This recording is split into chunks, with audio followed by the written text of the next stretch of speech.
Good morning and welcome to your Daily Spark. You know, I was out in my garden yesterday on my lawn, and all the areas where lawn wasn't, guess what sprung up? Bindies, my least favourite thing.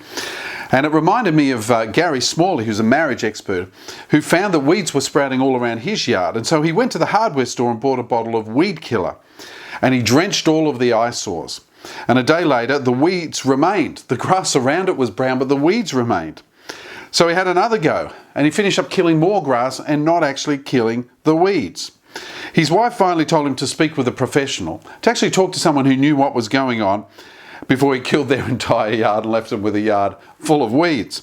So he went for help to a professional who gave him some advice. He says, don't go after the weeds. You want to grow the healthy grass around the weeds. The healthy grass will kill the weeds eventually. It will choke out the weeds. So eradicating weeds in life is sometimes more complicated than just feeding all the grass around it, but sometimes it's just not. You need to seek professional advice. If you're struggling in your marriage, struggling in your life, talk to someone who knows and who cares. But sometimes eliminating bad habits in your life, or the weeds, is sometimes as simple as growing good habits around it, and eventually they choke out the bad habits.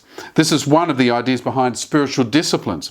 So if you get into, for example, if you grow a good habit of praying or fasting, reading the Bible or worship, they're good spiritual habits. They can choke out the bad spiritual habits in your life. Nurturing these good spiritual habits can actually eliminate the bad ones just because it swamps them with the good ones.